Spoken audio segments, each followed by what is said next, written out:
Olá, eu sou Vanessa Luz, seja muito bem-vindo, muito bem-vinda.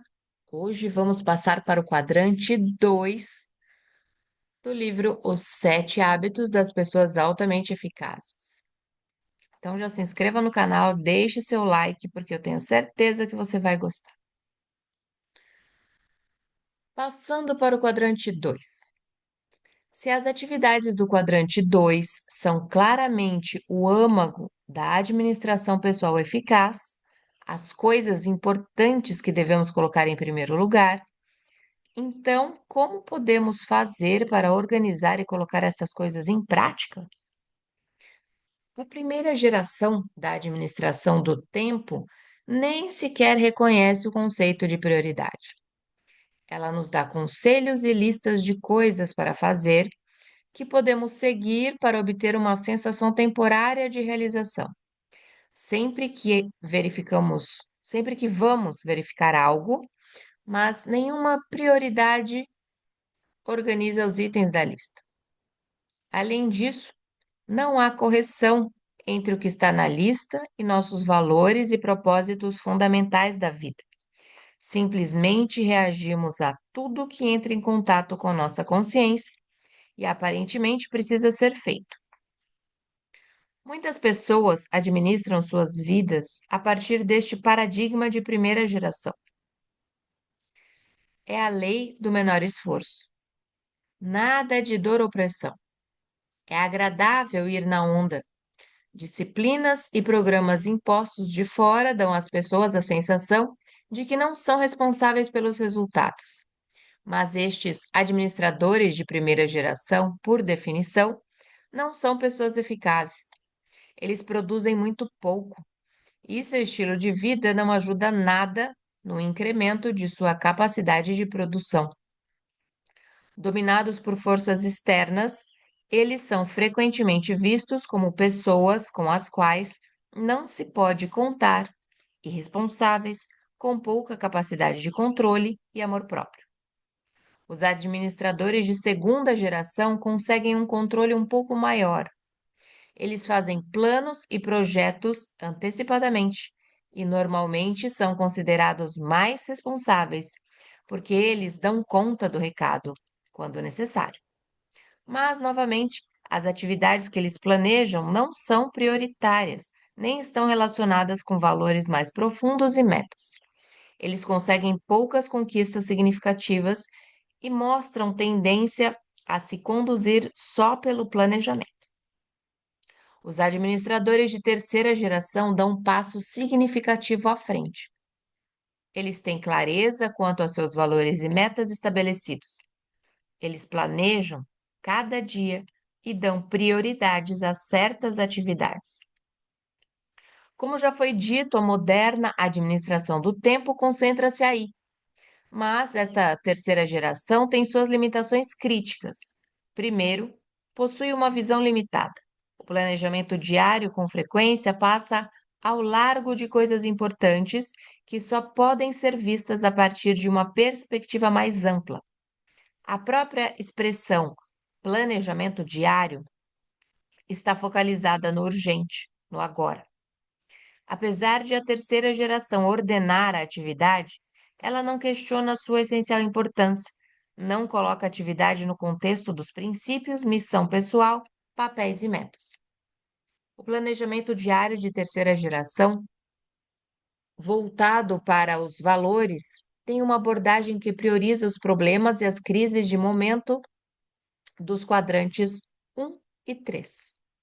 Ademais, a terceira geração não toma providências para administrar os papéis de um modo equilibrado.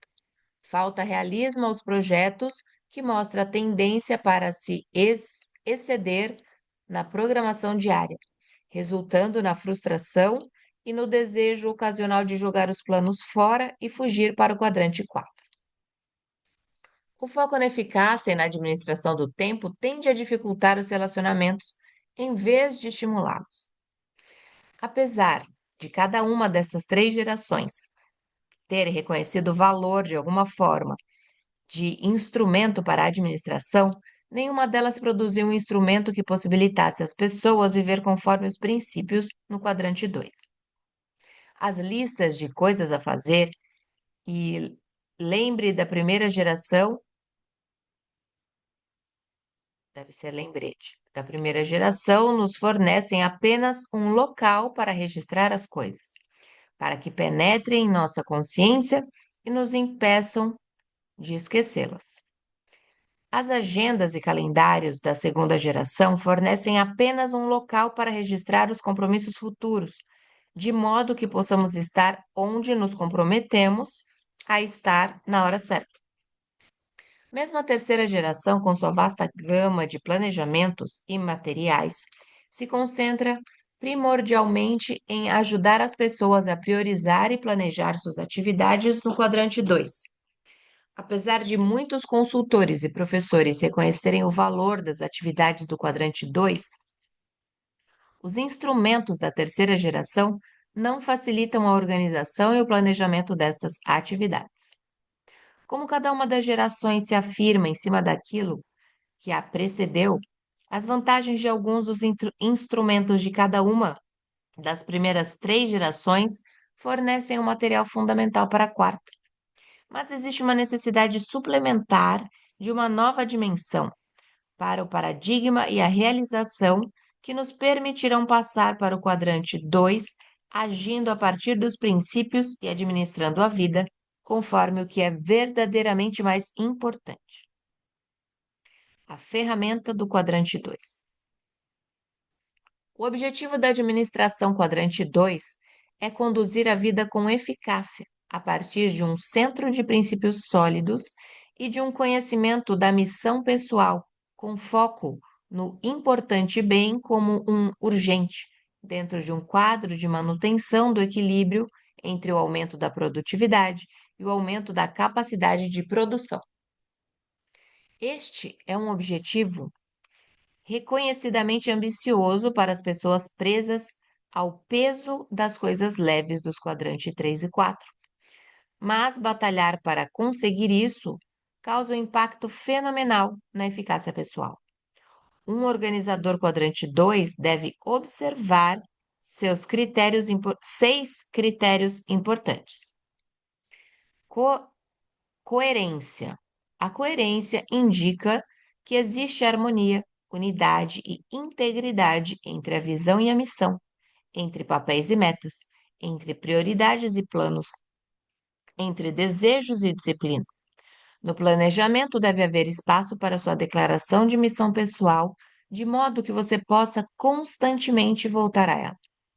Também há necessidade de deixar espaço para seus papéis e para as metas de curto e longo prazo. Equilíbrio. Seu instrumento deve ajudá-lo a manter o equilíbrio em sua vida, identificar os diversos papéis e mantê-los bem à sua frente, de modo que você não negligencie áreas importantes como a saúde. Muita gente parece pensar que o sucesso em uma área pode compensar o fracasso em outras áreas da vida, mas pode mesmo? Talvez por um período limitado em algumas áreas, mas o sucesso profissional pode compensar um casamento arruinado, a saúde abalada ou a fraqueza de caráter? A verdadeira eficácia exige equilíbrio e você precisa dos instrumentos para criar e manipular este equilíbrio. Foco no quadrante 2. Você precisa de um instrumento que o encoraje, que o motive, que realmente o ajude a dedicar o tempo necessário ao quadrante 2, de forma que você lide com a prevenção em vez de dar prioridade às crises. Em minha opinião, a melhor maneira de fazer isso é organizar sua vida em uma base semanal. Você pode continuar a fazer adaptações e ter prioridades diárias, mas a energia fundamental vai para a organização da semana.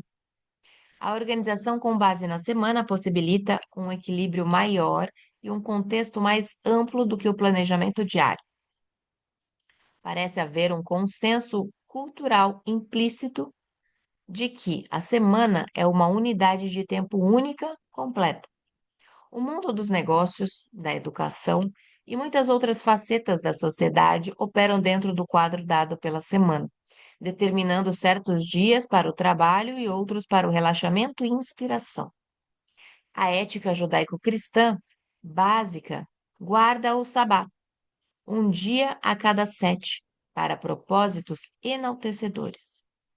A maioria das pessoas pensa em termos de semanas, mas a maior parte dos instrumentos de planejamento de terceira geração se concentra no planejamento diário. Apesar deles ajudarem a priorizar as atividades, basicamente eles apenas auxiliam a organizar as crises e as tarefas urgentes.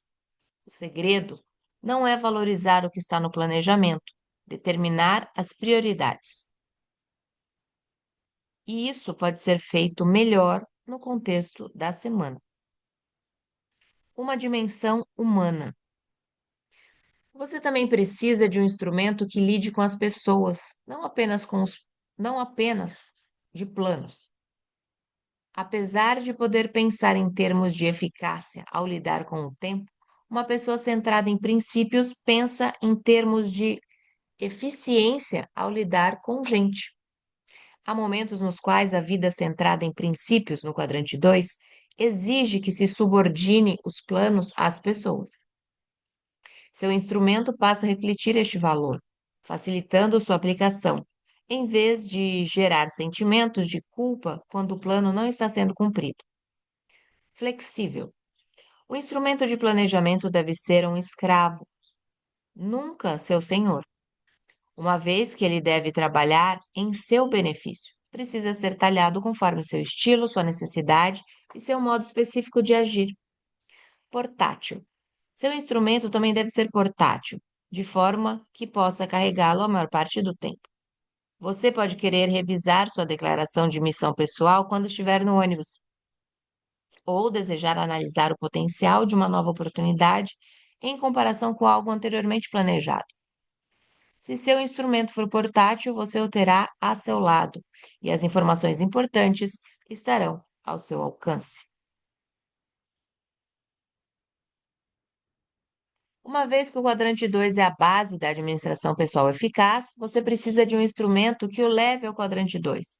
O trabalho com o conceito de quarta geração levou à criação de um instrumento especificamente elaborado com os critérios relacionados acima, mas a maioria dos instrumentos de terceira geração pode ser facilmente adaptada.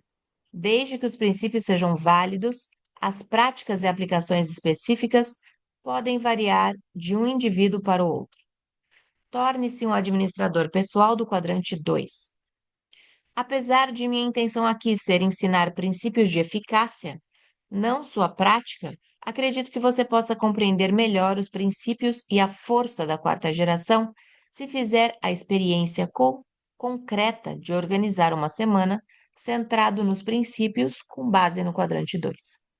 A organização quadrante 2 envolve 4 atividades-chave. Identificar papéis. A primeira tarefa é anotar seus papéis principais. Se você ainda não pensou seriamente nos papéis que desempenha na vida, pode anotar aquilo que vier à sua cabeça. Você tem um papel como indivíduo. Você pode querer relacionar um ou mais papéis familiares, marido ou esposa, pai ou mãe, filho ou filha, ou membro da família ampliada de avós, tios e primos. Precisará anotar seus papéis no trabalho, indicando as diferentes áreas nas quais deseja investir tempo e energia de maneira sistemática. Você pode desempenhar papéis na sua igreja ou nas atividades da comunidade. Você não precisa se preocupar em definir os papéis de modo a se prender a eles pelo resto da vida.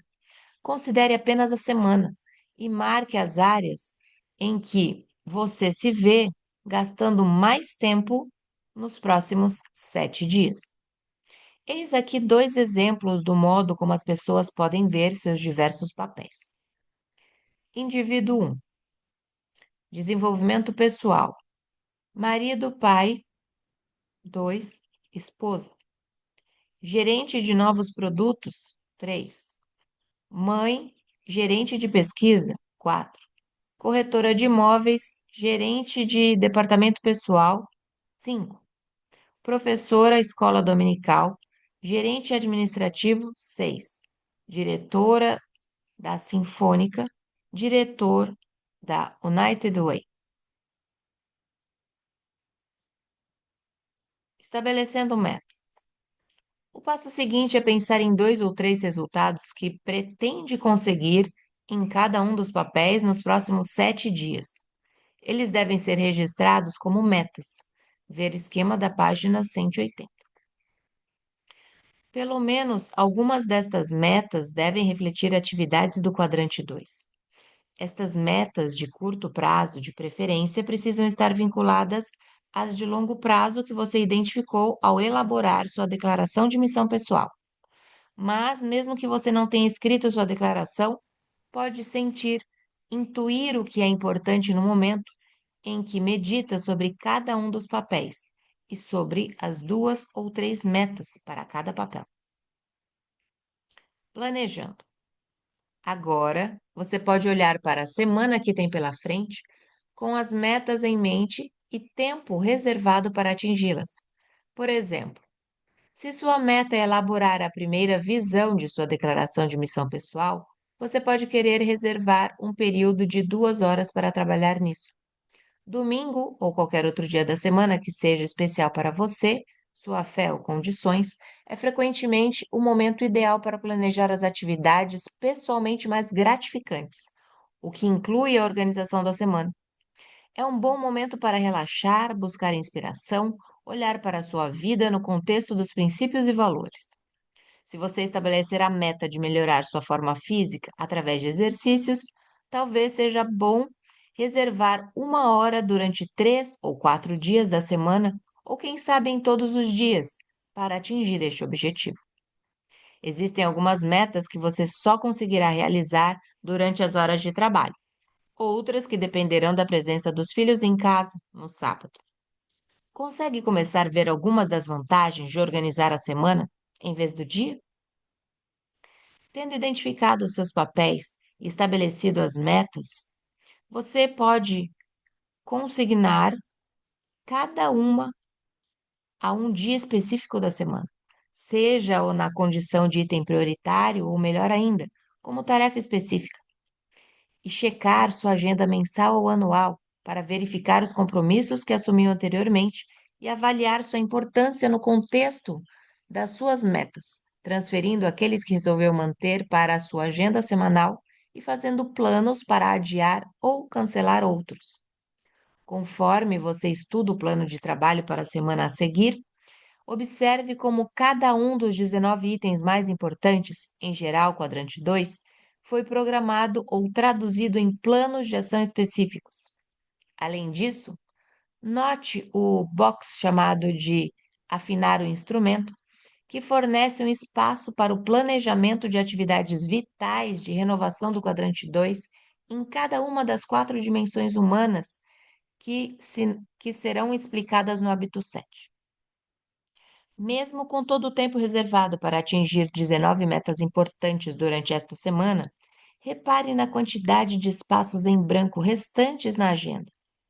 Além de dar condições para colocar as coisas importantes em primeiro lugar, a organização semanal, quadrante 2, lhe dá plena liberdade e flexibilidade para lidar com eventos inesperados, mudar compromissos se necessário, aprimorar relacionamentos e interações com outras pessoas e desfrutar totalmente experiências espontâneas, sabendo que organizou proativamente sua semana para conquistar as metas em todas as áreas da sua vida. Adaptação diária. A partir da organização da semana no quadrante 2, o planejamento diário torna-se mais uma questão de adaptação diária, de priorizar atividades e reagir a eventos, relacionamentos e experiências inesperadas de um modo proveitoso.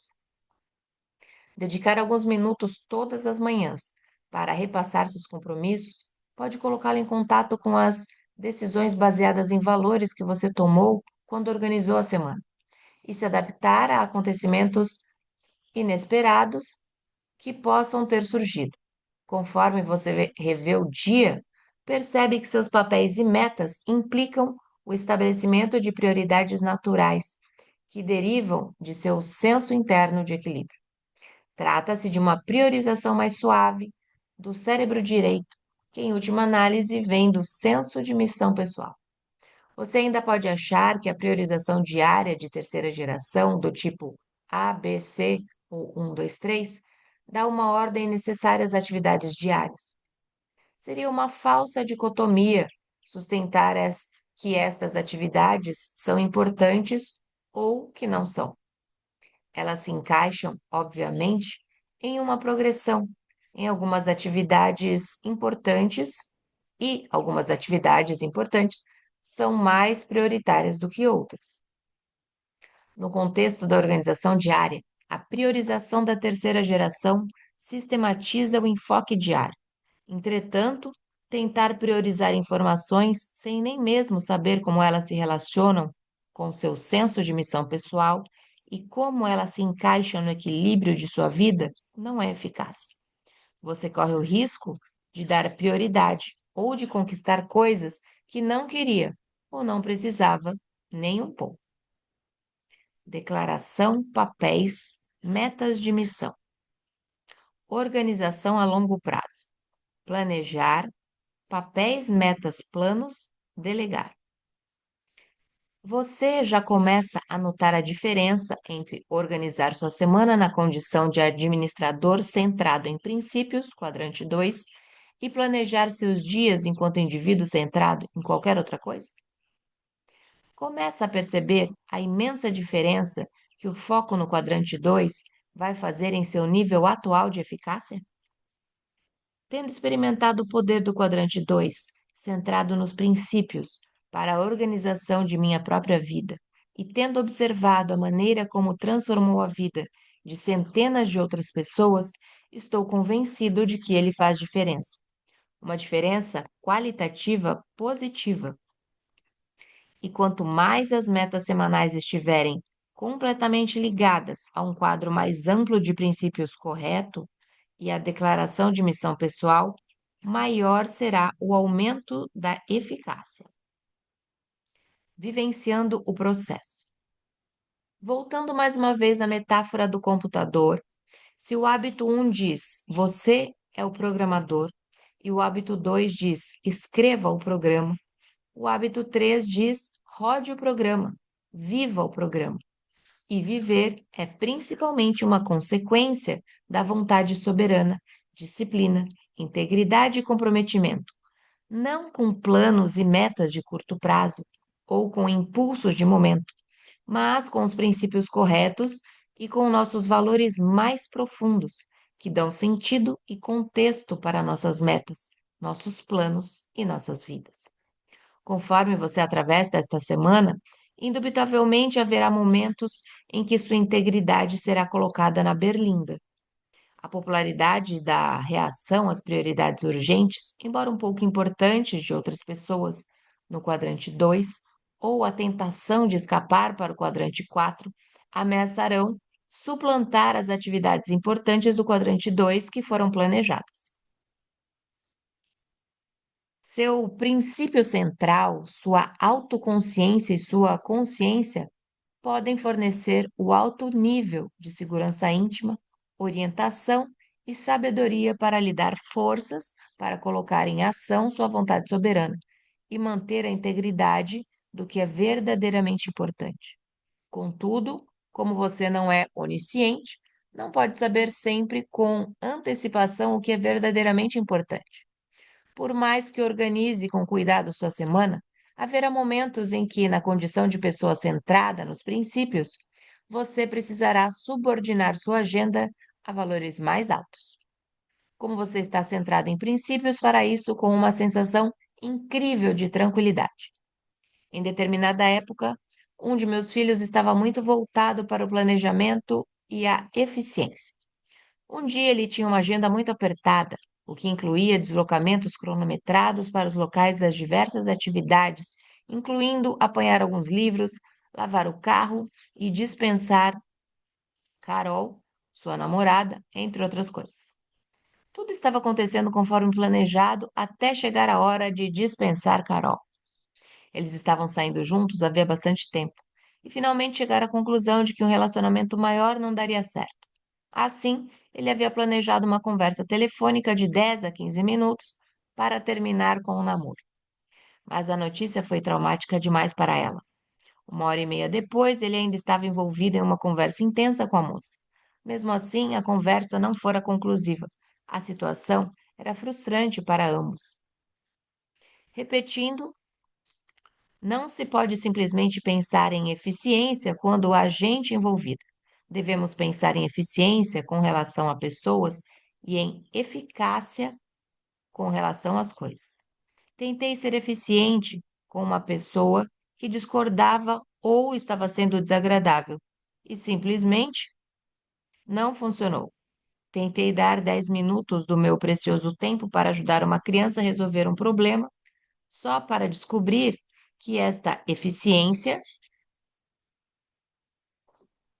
cria novos problemas e raramente consegue resolver as ansiedades mais profundas.